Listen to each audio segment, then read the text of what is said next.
Hello friends, welcome to Phoenix mentorship. આજે આપણે revenue તલાટીની મેઇન્સમાં અંગ્રેજીમાં કેવી રીતે સારા માર્ક્સ મેળવી શકાય એના માટે ભેગા થયા છે. તમને પણ ખ્યાલ હશે કે રેવન્યુ તલાટીની મેઇન્સ ખૂબ જ ટૂંક જ સમયમાં આવી રહી છે, તો કેવી રીતે અંગ્રેજીમાં તમારો જે ડર છે એ કેવી રીતે દૂર થાય એના માટે ભેગા થયા છીએ. સૌથી પહેલાં તો અમારું થોડું ઇન્ટ્રોડક્શન. લાસ્ટ યર અમે લેંગ્વેજ એક્સપ્રેસ બેચ ચલાવી હતી, જેમાં 20 કલાકના અંગ્રેજીના વિડીયો અને 20 કલાકના ગુજરાતીના વિડીયોઝ અમે સ્ટુડન્ટને આપ્યા હતા, અને એ પણ ટુ ધ પોઈન્ટ. અને એમાંથી 140થી વધારે સીસી ગ્રુપ એ મેઇન્સમાં સ્ટુડન્ટ પાસ થયા છે. ઇવન તમે અહીંયા ફીડબેક પણ ઘણા બધા તમે રીડ કરી શકો છો. દરેક ફીડબેકમાં તમને જોવા મળશે કે અંગ્રેજીનો જે કોર્સ છે, અંગ્રેજીની જે બેચ હતી એ ખૂબ જ હેલ્પફુલ રહી હતી. અમે જે ટેમ્પલેટ આપ્યા હતા એ વારંવાર લોકોએ અલગ અલગ એક્ઝામમાં યુઝ કર્યા છે. એસટીઆઈ હોય, ડીવાયએસઓ હોય, 1-2 હોય કે પછી સીસી હોય, એ દરેકમાં જે ટેમ્પલેટ છે એ 100% યુઝ થયા છે. એ લેટરની એબીસીડી હોય કે પછી રિપોર્ટ રાઇટિંગ હોય, સ્પીચ હોય કે પછી વિઝ્યુઅલ ઇન્ફોર્મેશન હોય, ઇવન ઘણા બધા એસેમાં પણ અમારા ટેમ્પલેટ છે યુઝ થયા છે. અને એ પણ મેં તમને કીધું એવી રીતે કે 20 કલાકના અંગ્રેજીના દરેક ફોર્મેટ આવી ગયા.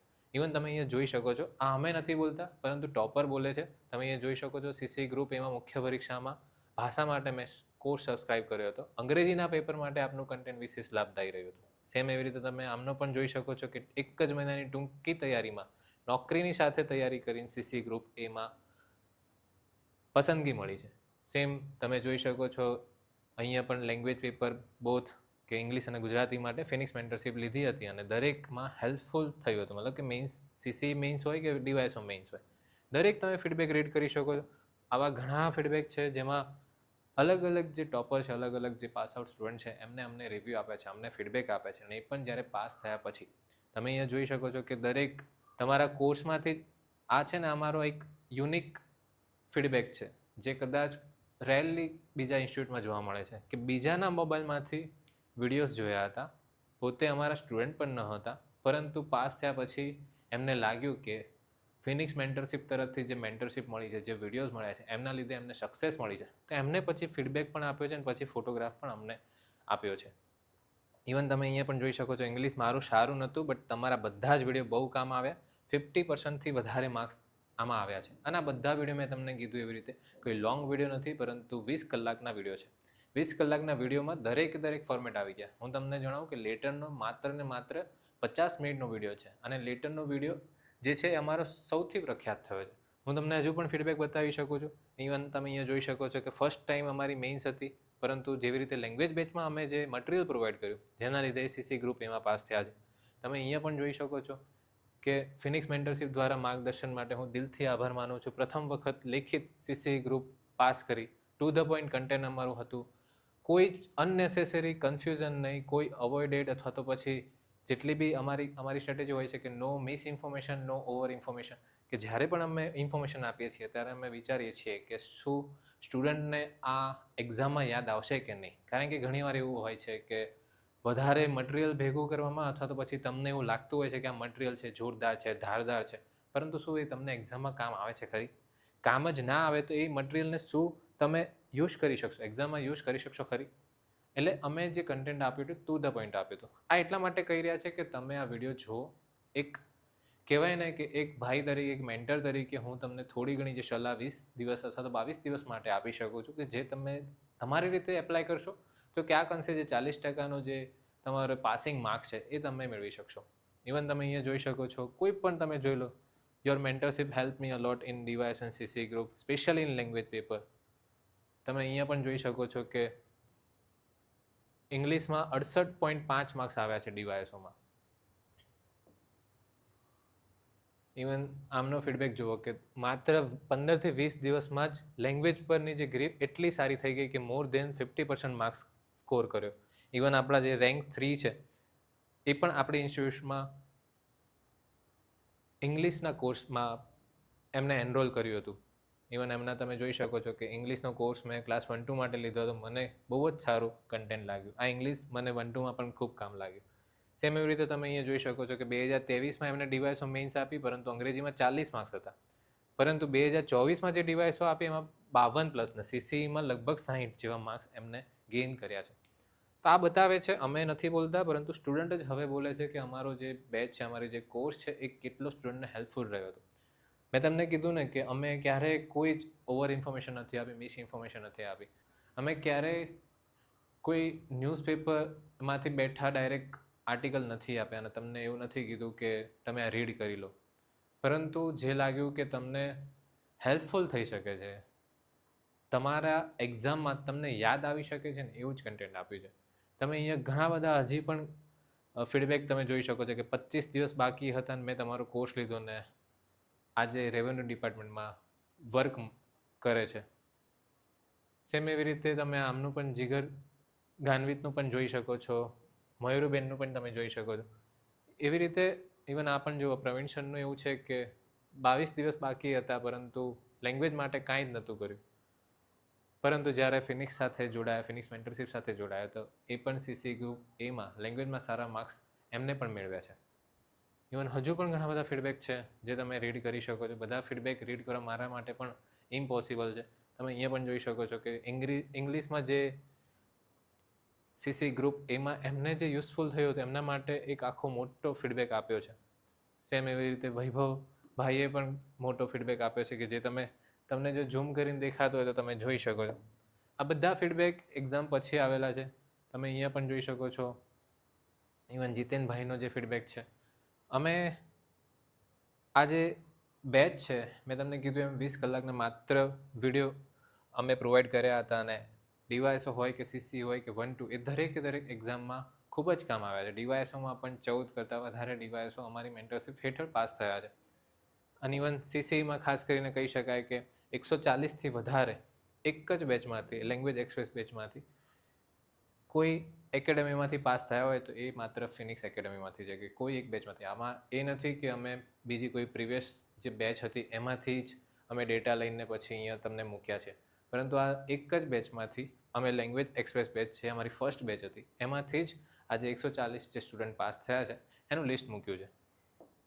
હવે વાત કરીએ ઇંગ્લિશમાં કેવી રીતે તમારે વર્ક કરવું જોઈએ. સૌથી પહેલાં તો તમે જો સિલેબસને એકવાર ચેક કર્યો હશે તો તમને પણ આઈડિયા હશે જ કે એસે છે હવે 15 માર્ક્સની જગ્યાએ હવે 10 માર્ક્સ થઈ ગયા છે અને જે ગ્રામર છે એ 20 માર્ક્સ થઈ ગયા છે. તો થોડું ઘણું જે તમને પ્રિલિમ્સમાં ગ્રામરમાં જે તમે રીડ કર્યું હશે એને હજુ પણ થોડું ઘણું રીડ કરજો, પરંતુ તમારે જે ફોકસ હાલ કરવાની જરૂર છે કે જે રોકડિયા માર્ક્સ મેળવી શકે છે, જેમાં થોડી ઓછી મહેનતે તમે સારા માર્ક્સ મેળવી શકો છો. એવી જો કોઈ ફોર્મેટ હોય તો એ લેટર રાઇટિંગ છે, રિપોર્ટ રાઇટિંગ છે, વિઝ્યુઅલ ઇન્ફોર્મેશન છે, ફોર્મલ સ્પીચ છે. આ 3 એવી વસ્તુ છે, પ્રેસી રાઇટિંગ, રીડિંગ કોમ્પ્રિહેન્શન અને ક્યાંક અંશે ટ્રાન્સલેશન. ટ્રાન્સલેશન આમ રોકડિયા માર્ક્સ છે, પરંતુ ટ્રાન્સલેશન માટે તમને સેન્ટેન્સ ફોર્મેશન આવડવું જોઈએ. અને એક ખાસ કરીને એસે, રીડિંગ કોમ્પ્રિહેન્શન અને પ્રેસી રાઇટિંગ એમાં ક્યાંક અંશે તમારે વધારે મહેનત કરવી પડશે, પરંતુ જે લેટર છે, રિપોર્ટ રાઇટિંગ, વિઝ્યુઅલ ઇન્ફોર્મેશન અને ફોર્મલ સ્પીચ, આ ચારમાં તમે ઘણા બધા ટેમ્પલેટ તમે યુઝ કરી શકો છો. ટેમ્પલેટ મીન્સ હું તમને જણાવું કે સપોઝ લેટર રાઇટિંગનો આપણે એક પહેલાં કોઈ ડિસ્કસ કરીએ. હું તમને એક ક્વેશ્ચન આપું કે સપોઝ માની લો કે વુમન એમ્પાવરમેન્ટ માટે તમારે કોઈ સ્કીમ લોન્ચ કરવાની છે, તમારા ઉપરી અધિકારીએ તમને એક સજેશન આપતો પત્ર માંગ્યો છે, તો આ પત્રમાં તમે કેવી રીતે લખશો? હવે જ્યારે 10 મિનિટમાં જ્યારે તમારે બધું પત્રમાં લખવાનું હોય ને ત્યારે કશું યાદ નથી આવતું. ત્યારે તમે છે ને અમે લેટરની એબીસીડી શીખવાડી છે. એબીસીડી મતલબ એ ફોર એક્શન પ્લાન, અથવા તો પછી એકાઉન્ટેબિલિટી, અથવા તો પછી ઓડિટ. પછી સેમ એવી રીતે B for behaviour change, C for capacity building, D for dashboard, E for efficiency, F for fund. તો આવી રીતે તમે એ ટુ ઝેડ જે વર્ડ છે એ મેં તમને આપ્યા છે. આ વર્ડને કેવી રીતે યુઝ કરવા એના માટે પણ સેન્ટેન્સ ફોર્મેશન શીખવાડ્યું છે. પરંતુ તમારે શું કરવાનું, આવી રીતે તમે છે ને થોડા ઘણા વર્ડ્સ કલેક્ટ કરતા જાઓ. મતલબ કે જે મેં તમને વુમન એમ્પાવરમેન્ટ મારો જે ક્વેશ્ચન કીધો, તો એમાં તમે કેવી રીતે લખશો? તો એક્શન પ્લાન બનાવવો જોઈએ, બિહેવિયર ચેન્જ કરવું જોઈએ, કેપેસિટી બિલ્ડિંગ કરવું જોઈએ, ડેશબોર્ડ બનાવવું જોઈએ, એફિશિયન્સી વધારવી જોઈએ, ફંડ એલોકેટ કરવું જોઈએ. તમને અહીંયાથી 6 થી 7 પોઈન્ટ મળી ગયા. એટલે છે ને આવી રીતે શોર્ટકટથી મહેનત કરી, થોડી ઘણી સ્માર્ટ પ્રિપરેશન કરી. ઊંધા મતલબ કહી શકાય કે ઊંધી મહેનત ના કરવી. હંમેશા એક સ્માર્ટ પ્રિપરેશન, સ્માર્ટ ડિરેક્શનમાં કરશો ને તો વધારે સારું. કદાચ મેં તમને કીધું કે લેટરમાં તમે એબીસીડીનો ખાસ યુઝ કરી શકો છો. તમારે લેટરમાં શું કરવાનું, તમારે જાતે જો પ્રિપરેશન કર્યું હોય તો કેટલાક ટેમ્પલેટ ગોખી દેવા. જેમ કે ઇન્ટ્રોડક્શનમાં અમુક ટેમ્પલેટ તો તમારે રેડીમેડ રાખવાના જ. એ તમે કદાચ કોઈ ગૂગલનો યુઝ કરી શકો છો. આજે ચેટ જીપીટી છે તો ચેટ જીપીટીનો પણ તમે યુઝ કરી શકો છો. પછી મેં તમને કીધું બોડીમાં કેટલાક પોઈન્ટ તમારે કોમન રાખી દેવાનું. મેં તમને એક્શન પ્લાન વાળું કીધું, બિહેવિયર ચેન્જ વાળું કીધું. પછી એવા ઘણા બધા છે, પીપીપી છે, પછી તમને કહી શકું કમિટી છે, તો કમિટી બનાવવી જોઈએ. આ બધા છે ને કોમન છે. એ બધા તમે છે ને કાઉન્સિલ છે કે સીમાં તમે કાઉન્સિલનું લખી શકો છો. તો એ બધા કોમન જે વર્ડ છે એ તમે ખાસ યાદ રાખી શકો છો અને દરેક જગ્યાએ લખી શકો છો. હું તમને બીજું કોઈ પણ એક્ઝામ્પલ આપું. તમને કદાચ સ્પોર્ટ્સ વિશે પૂછવામાં આવે કે સ્પોર્ટ્સમાં વધારે પ્રમોશન કરવા માટે, મતલબ સ્પોર્ટને પ્રમોટ કરવા માટે વધારે શું કરવું જોઈએ, કયા કયા પ્રયત્નો કરવા જોઈએ, તો ફરી એનું જ કે એક્શન પ્લાન કરવું જોઈએ, બિહેવિયર ચેન્જ કરવું જોઈએ. બિહેવિયર ચેન્જ કોનું કરવાનું? યુવાનોનું કરવાનું, માતા પિતાનું કરવાનું અને શિક્ષકોનું કરવાનું. પછી કેપેસિટી બિલ્ડિંગ કરવું જોઈએ. કેપેસિટી બિલ્ડિંગ મતલબ ક્ષમતા નિર્માણ કરવું જોઈએ. લોકોની ક્ષમતા નિર્માણ હોઈ શકે, ઇન્ફ્રાસ્ટ્રક્ચરની ક્ષમતા નિર્માણ હોઈ શકે. આપણે ત્યાં ઇન્ફ્રાસ્ટ્રક્ચર જ પ્રોવાઈડ નથી કરવામાં આવતું, તો તમે એનું પણ લખી શકો છો. પછી ડેશબોર્ડ ચલો આમાં ના આવ્યું, પણ બીજો કોઈ ડી એપ્લાય થતો હોય તો એ કરી શકાય. એફિશિયન્સી વધારવા માટે કંઈક કરી શકાય. ફંડ એલોકેટ કરવું જોઈએ. તમને પણ ખબર હશે કે આજે સ્પોર્ટ્સમાં છે એ ફંડ વધારે એલોકેટ નથી કરવામાં આવતું, તો તમે આ ફંડનું પણ લખી શકો છો. તો તમે આવી રીતે લેટર રાઇટિંગનું થોડું ઘણું જે ટેમ્પલેટ છે એ તમે યાદ રાખી શકો છો. તમે ઇવન કન્ક્લુઝનમાં શું લખવું એ પણ તમે એકવાર જો ટેમ્પલેટ તમે યાદ રાખીને જશો તો વધારે હેલ્પફુલ થશે. અને મોટા ભાગે જે સજેશન આપતો પત્ર છે ને, અને એમાં પણ ખાસ કરીને જ્યારે ઓફિસ મેટર્સનું ક્યારેક પૂછાતું હોય અથવા તો પછી કોઈ બીજા ઇશ્યુ હોય એના રિગાર્ડિંગ જ તમને ક્વેશ્ચન પૂછાતા હોય તો એમાં કોમન ટેમ્પલેટ તમે એમાં ફિટ કરી શકો છો. અને આ મેં તમને કીધું એમ સીસી હોય, ડીવાયએસઓ છે અને ક્લાસ 1-2 આ ત્રણ એક્ઝામમાં અમે જે આપેલા ટેમ્પલેટ હતા એ ફિટ થયા જ હતા, 100% થયા હતા. આ ફીડબેક જે તમને છે એ તમારું પ્રૂફ આપે છે તમને કે આ જે ટેમ્પલેટ કેવી રીતે યુઝ થયા હતા. હવે નેક્સ્ટ જોઈએ. નેક્સ્ટ આપણે રિપોર્ટ રાઇટિંગ જોઈએ. હવે રિપોર્ટ રાઇટિંગમાં પણ મેં તમને કીધું એમ કે કેટલાક ટેમ્પલેટ તમે યુઝ કરી શકો છો. કેટલાક ટેમ્પલેટ તમે જો બાય હાર્ટ પહેલેથી કરીને ગયા હશો ને તો તમને એ યુઝફુલ રહેશે. રિપોર્ટ કયા પૂછાઈ શકે, જેમ કે કોઈ સેલિબ્રેશનનો પૂછાઈ શકે, કોઈ તમે વિઝિટ કરી છે એના વિશે પૂછાઈ શકે. અને મોસ્ટલી આ બે વધારે પૂછાતા હોય છે. હું તમને અહીંયા જણાવું કે કોઈ તમને નેશનલ વોટર ડે ઉપર કદાચ ક્વેશ્ચન પૂછાય હોય તો એમાં તમે શું લખશો? હવે તમે જો જાતે લખવા બેઠા ને તો તમને પણ ખબર હશે અને મને પણ ખબર છે કે આપણા ગુજરાતીઓનું ઇંગ્લિશ કેવું હોય છે. તમને કદાચ આપણે શશી થરૂર કે પછી બીજા બધા જે મહાનુભાવો છે એના જેવું તો ઇંગ્લિશ ક્યારેય આપણું હોતું નથી. ઇવન એના 1% પણ આપણું ઇંગ્લિશ નથી હોતું. તો આપણે શું કરવાનું? આપણે થોડું ઘણું ગોખી દેવાનું. આપણે તો જસ્ટ એક્ઝામ પાસ કરવી છે. એક્ઝામ પાસ કરવા માટે આપણે જે પણ શક્ય બને એ કરી લેવાનું. તો આ કેટલાક ટેમ્પલેટ છે. તમે આ ટેમ્પલેટનો અહીંયા યુઝ કરી શકો છો. જેમ કે જુઓ, an informative National Water Day was celebrated by local district administration. હવે અહીંયા તમને બે હાઇલાઇટર યુઝ કરતી જોવા મળે છે. જેમાં જે પર્પલ કલરની હાઇલાઇટ છે એ તમે છે ને મલ્ટિપલ જગ્યાએ યુઝ કરી શકો. એ આપણા ટેમ્પલેટ છે. મતલબ કે એન ઇન્ફોર્મેટિવ પછી જે છે ને કદાચ વોટર ડે ઉપર પૂછાયું તો વોટર ડે લખવાનું, તમને કદાચ ફોરેસ્ટ ડે ઉપર પૂછાયું તો ફોરેસ્ટ ડે લખવાનું, તમને એન્વાયરમેન્ટલ ડે ઉપર પૂછાયું તો એન્વાયરમેન્ટ ડે લખવાનું. એટલે તમને જે પૂછવામાં આવ્યું હોય એ તમારે અહીંયા લખવાનું. પછી બાકીનું જે છે વોઝ સેલિબ્રેટેડ એક તમારું કોમન ફ્રેમવર્ક તમારે બાય હાર્ટ કરી દેવું. પછી શું કરવાનું? કોના દ્વારા એ યોજવામાં આવ્યું? By the local district administration. હવે હું તમને થોડું ઘણું અહીંયા કહેવા માગું છું કે રિપોર્ટ રાઇટિંગમાં છે ને તમે એવું વિચારો કે તમે વ્લોગ કરી રહ્યા છો. મતલબ કે વ્લોગિંગ આજે જે જમાનો છે તમે વ્લોગિંગ કરી રહ્યા છો.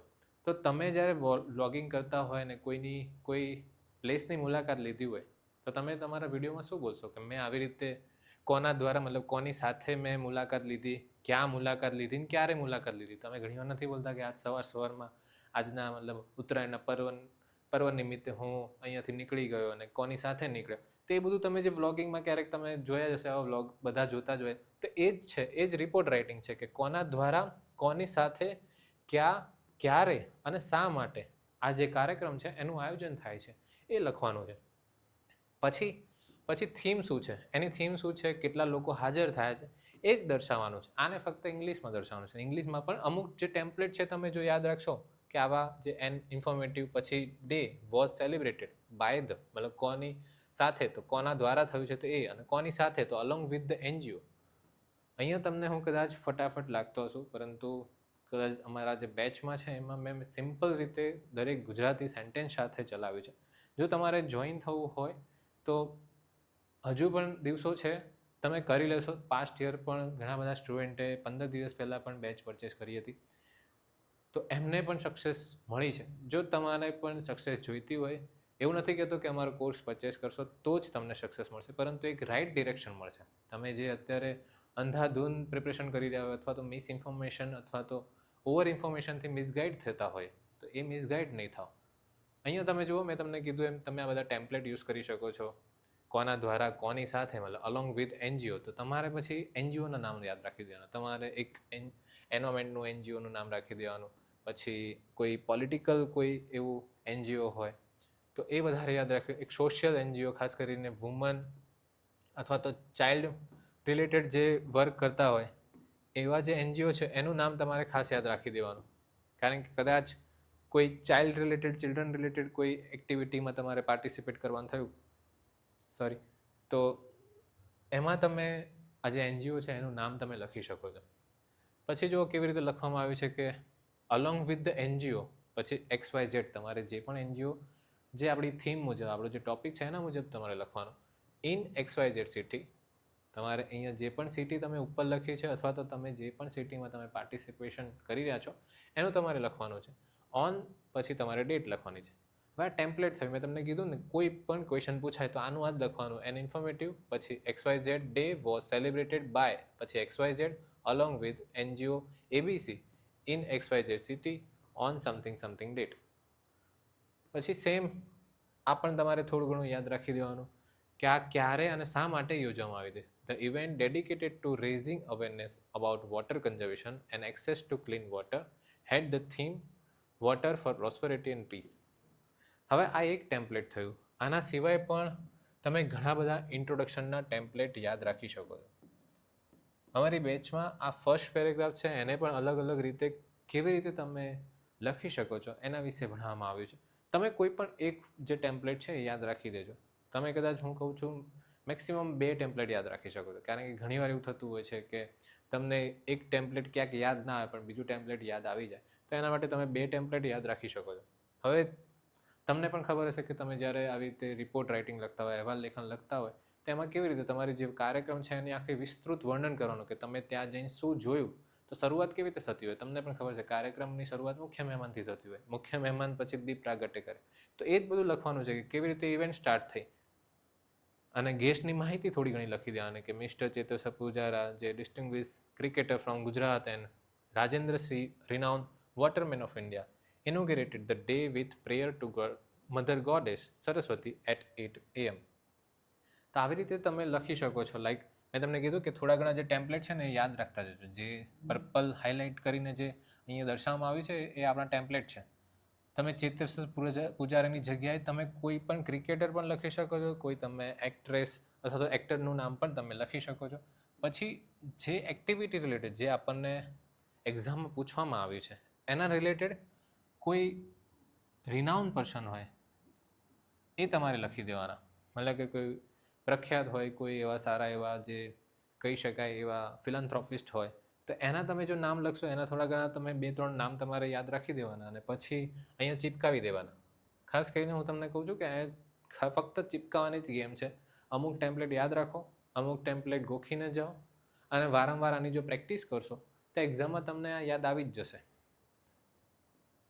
પછી મેં તમને કીધું કે માતા સરસ્વતીની જે પ્રાર્થના થ્રુ આની જે ડેની શરૂઆત કરવામાં આવે, ઇનોગ્રેટ કરવામાં આવે, તો આ શબ્દ થોડા ઘણા યાદ રાખતા જાઓ.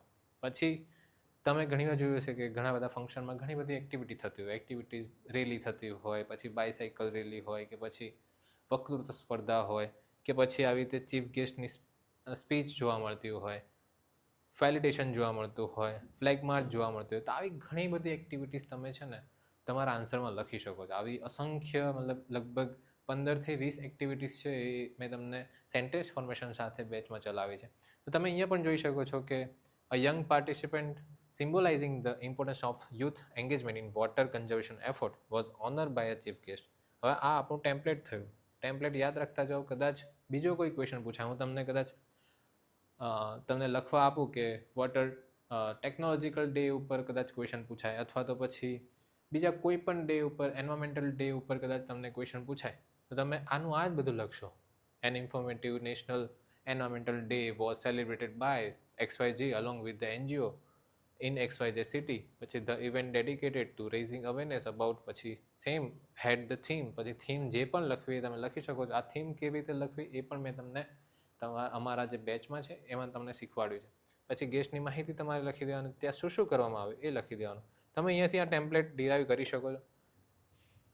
હજુ પણ તમારી પાસે કોઈ નવીનતા હોય તો એ તમે ઉમેરી શકો છો. લાઈક તમે અહીંયા લખવામાં આવ્યું છે કે અમે એક ફ્લેગ માર્ચ ઓર્ગેનાઇઝ કરી ABC વિલેજથી BCD વિલેજ, અને એમાં પણ ખાસ કરીને જે પેમ્પલેટ છે, બેનર્સ છે, ટી-શર્ટ છે, હોર્ડિંગ દ્વારા જે લોકલ એડમિનિસ્ટ્રેશન દ્વારા અમને પ્રોવાઈડ કરવામાં આવ્યા હતા, તેની સાથે સાથે અમે ફ્લેગ માર્ચ ઓર્ગેનાઇઝ કરી. તો આ જે છે ફ્લેગ માર્ચ, કે પછી તમે રેલીનો યુઝ કરી શકો છો, બાઇસિકલ રેલીનો યુઝ કરી શકો છો. તો આવું તમે દરેકે દરેક જે આપણા, મેં તમને કીધું કે રિપોર્ટ હોય એમાં તમારે એડ કરી જ દેવાનું. પછી તમને ખબર હશે કે એકવાર રેલી પૂરી થાય ફરી આપણા જે સ્થળ છે, જે પ્લેસ છે, એના પર પાછા ફરીએ, અને ત્યાં પાછા ફરીએ ત્યારે ફરી ઘણી બધી એક્ટિવિટીઝ થતી જોવા મળે. જ્યાં ચીફ ગેસ્ટ છે એ એપ્લિકેશન લોન્ચ કરતા જોવા મળે, ક્યારેક એવોર્ડ્સ આપતા જોવા મળે. પછી જે કોમ્પિટિશન બધી થઈ તો એને બી એવોર્ડ આપવાના ને, ફરી એસે કોમ્પિટિશન થાય, ક્વિઝ કોમ્પિટિશન થાય, તો એમાં પણ એવોર્ડ આપતા જોવા મળે. પછી એસે કોમ્પિટિશન થાય એના વિશે પણ તમારે લખવાનું કે એસે કોમ્પિટિશનમાં શું શું જોવા મળ્યું, કેવી રીતે અમે પાર્ટિસિપેટ કર્યું. તો એ બધી ઇન્ફોર્મેશન તમે અહીંયા લખી શકો છો. તમે અહીંયા પણ જોઈ શકો છો, during the event the my water application was launch.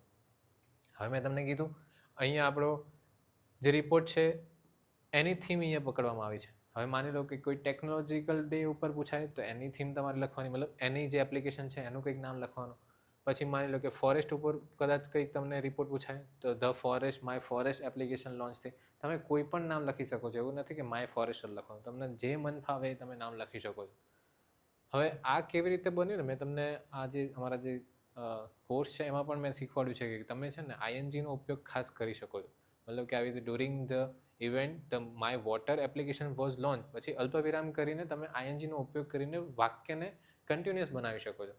હવે આ બધી શોર્ટકટ છે, આને શું કહેવાય ને એ બધા ચક્કરમાં ના પડતા. તમે સેન્ટેન્સ ફોર્મેશન આવી રીતે થોડું ઘણું લખતા શીખી જશો ને તો માર્ક્સ મળી જશે. તમારે આને શીખવાની જરૂર નથી કે આને શું કહેવાય, પછી કેવી રીતે જ આ આઈએનજીનો જ ઉપયોગ થાય છે, આના પછી શું લખું.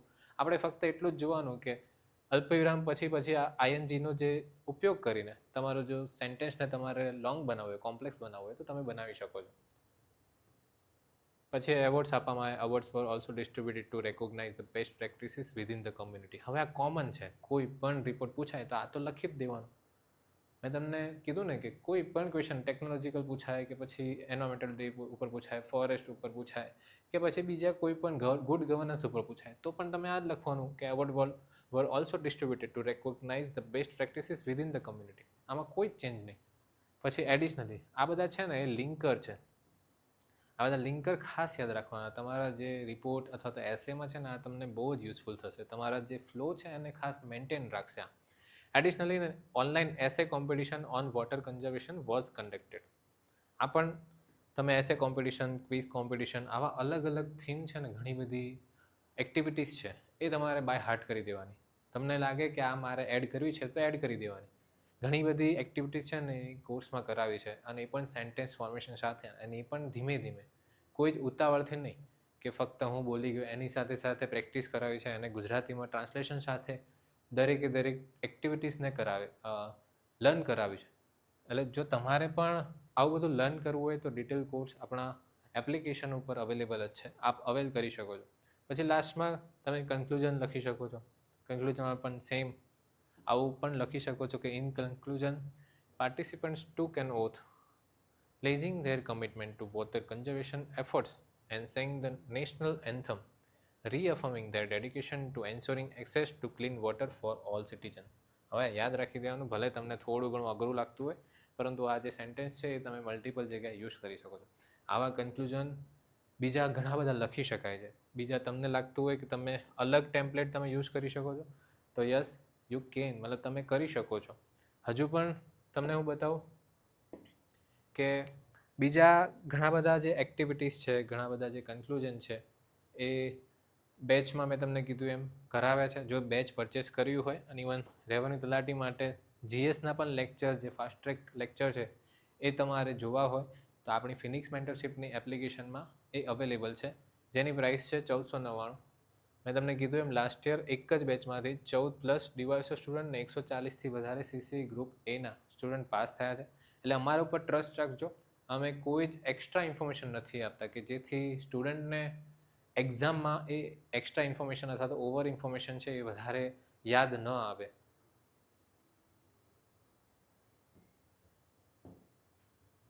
આપ ઓફલાઈન પણ જોડાઈ શકો છો. રેવન્યુ તલાટીની મેઇન્સ પહેલાં દરેક સબ્જેક્ટના જે લાઈવ લેક્ચર છે એ ઓફલાઈન સેક્ટર 2 ગાંધીનગર ખાતે યોજાવાના છે. જો આપ ઈચ્છુક હોવ તો અચૂક ઓનલાઈનની સાથે સાથે તમે ઓફલાઈન પણ જોડાઈ શકો છો. હવે નેક્સ્ટ આપણે જોઈએ એસે. તમને પણ ખબર છે કે એસે છે એ સૌથી ડિફિકલ્ટ માનવામાં આવે છે, અને બીજા બધા જે ટોપિક છે એમાં ક્યાંક અંશે ટેમ્પલેટ છે ને ટુ ધ પોઈન્ટ હોય, અને જે આટલું કરીને જાઓ તો એ કદાચ તમારા લક સારા હશે તો તમે એપ્લાય કરી શકશો. બટ એસે વસ્તુ એવી છે કે જેમાં તમારે વધારે મહેનત કરવી પડશે, પરંતુ એમાં પણ ઘણા બધા ટેમ્પલેટ પોસિબલ છે. ઇન્ટ્રોડક્શનના ટેમ્પલેટ પોસિબલ છે, કન્ક્લુઝનના પોસિબલ છે. અમુક જે સેન્ટેન્સ છે જે તમે બોડીમાં લખવાના છે એ પણ તમે લખી શકો છો. હું તમને એક એક્ઝામ્પલ આપું કે તમે આ રીડ કરો. આ છે ને આપણા ઇન્ટ્રોડક્શનનું એક ટેમ્પલેટ છે. તમને થોડું અઘરું લાગશે, પરંતુ એકવાર તમે આને પ્રેક્ટિસ કરશો અને એકવાર તમે સમજી જશો ને તો તમે પણ લખી શકશો. જેમ કે હું તમને એકવાર આ સમજાવીને બતાવું કે 159 આઉટ ઓફ 180 આવી રીતે જ તમારે લખવાનું. How does this figure appear to you?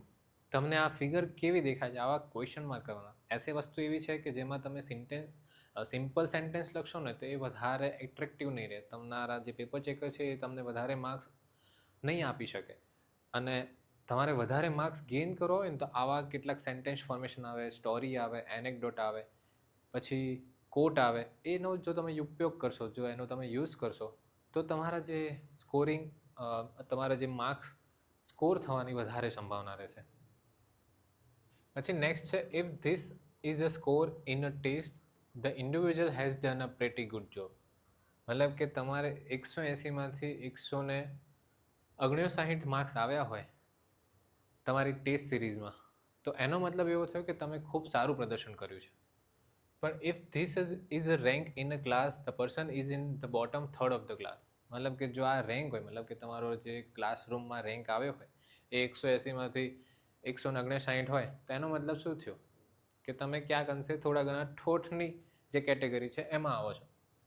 પછી what if I tell you this is a standing of India at the world stage? જો હું તમને કહું કે જે આ જે રેન્ક છે એ ઇન્ડિયાનું સ્ટેન્ડિંગ છે, મતલબ કે જે ઇન્ડિયાનું પ્રદર્શન છે વર્લ્ડ લેવલે, એ દર્શાવે છે. Surely it's not a performance to be proud of. તમને ખરેખર આ લાગશે કે આ એક પ્રકારનું પ્રાઉડ કરવાની મુમેન્ટ નથી, પરંતુ unfortunately it is wear India stands in the field of journalism in 2024 edition of Press Freedom Index published by an international NGO Reporters Without Border. થોડી ઘણી તમને ખબર પડવા લાગી હશે કે આ ટેમ્પલેટ છે.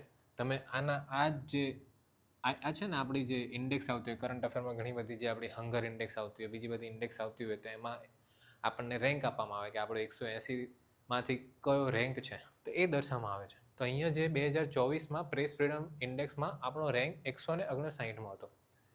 તો 159માં તમને આમાં કેવી રીતે લખવામાં આવ્યું છે? અહીંયા પહેલાં એવું બતાવવામાં આવ્યું છે કે આ ફિગર તમને કેવી દેખાય છે, કેવી અપિયર થાય છે. જો આ કદાચ જે સ્કોર છે એ તમે તમારા ટેસ્ટમાં કર્યો હોય, તમારા માર્ક્સમાં તમને આવા માર્ક્સ ગેઇન થયા હોય, તો આનો મતલબ કે તમે બહુ સારું પ્રદર્શન કર્યું છે. પરંતુ એવું માનો કે તમે ક્લાસમાં તમારો આ રેન્ક મળ્યો છે, તો એનો મતલબ એવો થયો કે તમે ક્યાંક અંશે ઠોઠની કેટેગરીમાં આવો છો. પરંતુ એવું માની લો કે આ જે રેન્ક છે એ ઇન્ડિયાનું પ્રદર્શન બતાવે છે, તો આપણા માટે એક દુઃખની બાબત છે. એવી રીતે જો કેવી રીતે શરૂઆત કરી, તો આ જ શરૂઆત તમે ઘણા બધા મલ્ટિપલ જે એસેના જે ટોપિક છે એમાં તમે કરી શકો છો. જેમ કે હું તમને આમ જ લખવામાં આવ્યું છે કે એન્વાયરમેન્ટ ઉપર કદાચ ક્વેશ્ચન પૂછાય, તો તમે આનું આ જ ખાલી in the field of environment in the પછી તમારે જે પણ લખવું હોય અને જે ઇન્ડેક્સ જે પબ્લિશ કરતી જે સંસ્થા છે એનું તમે અહીંયા નામ લખી શકો છો. જેમ કે એન્વાયરમેન્ટલ પરફોર્મન્સ ઇન્ડેક્સ ઉપર તમે લખો, પછી એનો રેન્ક તમે 180 લખો અને પબ્લિશ બાય WEF ને યેલે સેન્ટર તમે આનું લખી શકો છો. એટલે હું તમને જે કહેવા માગું છું એ સમજો. તમારે ફક્ત જે તમે ઇન્ડેક્સ કરંટ અફેરમાં કર્યું હોય તો એ જ તમે અહીંયા અપ્લાય કરી શકો. જેમ કે હંગર ઇન્ડેક્સ છે તો હંગર ઇન્ડેક્સ તમે અહીંયા અપ્લાય કરી શકો છો કે 111 મતલબ કે અહીંયા તમે હંગર ઇન્ડેક્સ લખો in the field of nutrition અથવા તો હંગરનું લખી શકો છો. અને પબ્લિશ બાય, જો કદાચ પબ્લિશ બાય તમને યાદ ના હોય તો સિમ્પલ અહીંયા સુધી તમે તમારું જે સેન્ટેન્સ છે એ તમે કમ્પ્લીટ કરી શકો છો. સોરી, હું થોડું 1 મિનિટ પાણી પી લો.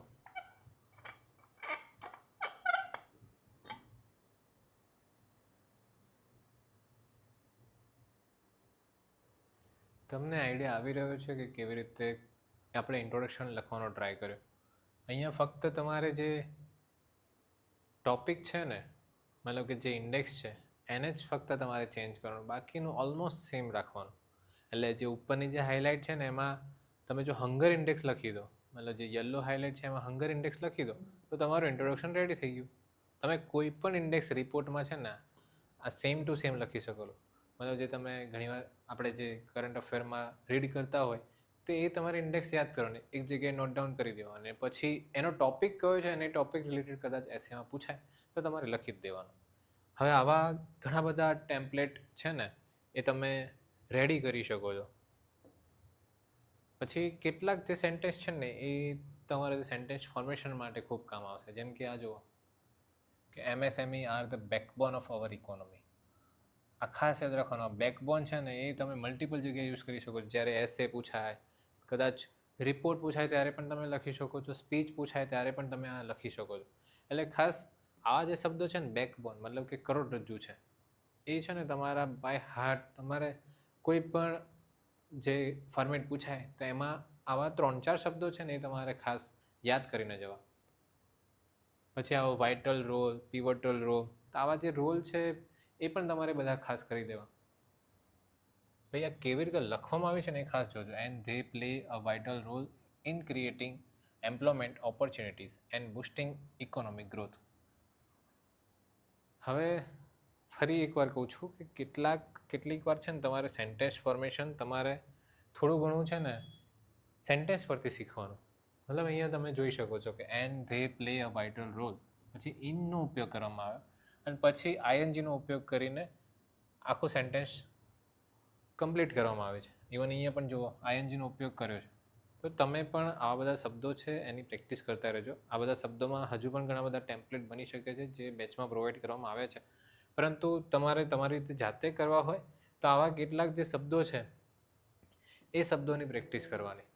અને હજુ પણ આવા ઘણા બધા શબ્દો હોય છે. જેમ કે હું તમને કેટલાક શબ્દો આપું, જેમ કે નો સ્ટોન અનટર્ન.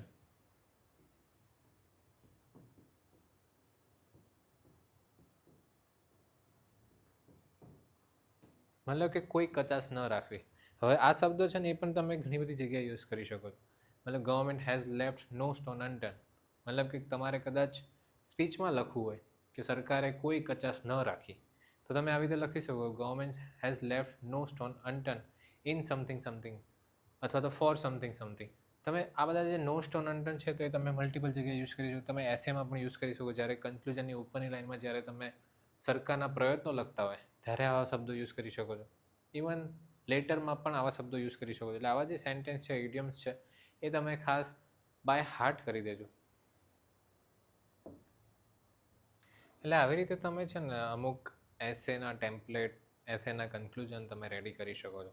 આના માટે તમને મટીરિયલ ક્યાંથી મળશે? તો ઘણી બધી યુપીએસસીની જે સાઇટ છે એમાં તમે રિફર કરી શકો છો. તમે 3-4 જે ફોર્મેટ છે, 3-4 જે ટોપિક છે, જેમ કે વુમન, ચાઇલ્ડ, પછી ખાસ કરીને યુથ, પછી ઇન્ડિયા અથવા તો ઇન્ડિયન ઇકોનોમી, પછી વિલેજ, મતલબ વિલેજ વર્સિસ જે આપણું રૂરલ વર્સિસ અર્બન કહેવાય. તો કારણ કે હવે તમે રેવન્યુ તલાટીની એક્ઝામ આપી રહ્યા છો તો થોડું ઘણું તમે વિલેજ લેવલના, મતલબ અત્યારે જે અર્બન વર્સિસ રૂરલ જે અર્બનાઇઝેશન થઈ રહ્યું છે તો એનું પણ ક્યાંક ને ક્યાંક તમે ટેમ્પલેટ રેડી રાખજો. હજુ પણ ઘણા બધા ટેકનોલોજી રિલેટેડ આવા જે 10 જેટલા જે એસે છે એ તમારે એકવાર રીડ કરી લેવાના. જેટલું યાદ રહે એટલું ઠીક, પણ એમાંથી અમુક કોમન ટેમ્પલેટ હોય, કોમન ટોપિક હોય, એ તમારે યાદ કરી દેવા અને દરેક જે ફોર્મેટ છે એમાં જો યુઝ કરી શકતા હોય તો એ યુઝ કરવા. ઇવન આ બધા જે તમને એસે કીધા એ એસે માટે ઇન્ટ્રોડક્શન અને કન્ક્લુઝન તમે યોજનામાંથી રીડ કરી શકો છો, પરંતુ તમને યોજનાની જે લેંગ્વેજ છે એ થોડી ડિફિકલ્ટ લાગશે. તો તમે શું કરી શકો છો, થોડા ઘણા જે યોજનાના જે મેગેઝિન છે, તમે 2 થી 3 મેગેઝિન છે તો એમાં ઇન્ટ્રોડક્શનમાં જે લખવામાં આવ્યું હોય એને કોમન ટેમ્પલેટ તરીકે તારવી દો. મતલબ કે જે આ આગળનું જે સેન્ટેન્સ ફોર્મેશન હતું, આગળનો જે પેરેગ્રાફ હતો, સપોઝ આ પણ છે કે મેં તમને કરાવ્યો નથી, પરંતુ આ જે છે ને યોજનાનો છે, તો યોજનામાંથી તમે અમુક સેન્ટેન્સ છે, અમુક જે પેરેગ્રાફ છે એ તમે કોમન ટેમ્પલેટ તરીકે યુઝ કરી શકો છો. બાકી આ બધા માટે બહુ વધારે અત્યારે રીડ કરવા જશો તો વધારે ભેગું નહીં થાય અને તમને યાદ નહીં આવે. તો અહીંયા સુધી રાખીએ. આજે શું શીખ્યા મેં તમને કીધું, થોડું ઘણું લેટર જે ટેમ્પલેટ તમને આપે એ ખાસ યાદ રાખજો. લેટરની ABCD કદાચ તમે આ લેટરની ABCD છે એમાં થોડા ઘણા વર્ડ્સ જાતે પણ ફાઇન્ડ આઉટ કરજો. A for action plan, B for behaviour change, C for capacity building, D for dashboard. મતલબ કે કોઈ પણ ક્વેશ્ચન પૂછાય, ઇવન આમાં તમારે શું કરવાનું, પાસ્ટ યરના જે ક્વેશ્ચન છે ને એને તમારે લઈને બેસવાનું. પાસ્ટ યરના GPSCના ક્વેશ્ચન છે એને જસ્ટ એકવાર રિફર કરવાના. આમાંથી જ કયા વર્ડ્સ તમે એમાં એપ્લાય કરી શકો છો એ તમારે જોવાનું. એ તમે જો પ્રેક્ટિસ કરશો તો 100% તમને જે એક્ઝામમાં કોઈ પણ અનનોન ક્વેશ્ચન પણ પૂછાશે તો એને તમે સારી રીતે ડીલ કરી શકશો. સેમ એવી રીતે રિપોર્ટમાં મેં તમને કીધું, રિપોર્ટમાં ફ્લો મેન્ટેન થવો જરૂરી છે. ફર્સ્ટ પેરેગ્રાફમાં ક્યાંથી, શા માટે, કેટલા લોકો ભેગા થયા, કોની સાથે, તો એ બધું તમારે મેન્શન કરવાનું. બીજામાં ગેસ્ટની માહિતી થોડી ઘણી આપવાની. પછી ત્રીજામાં તમે થોડું ઘણું જે એક્ટિવિટીઝ છે એના વિશે તમે લખી શકો છો.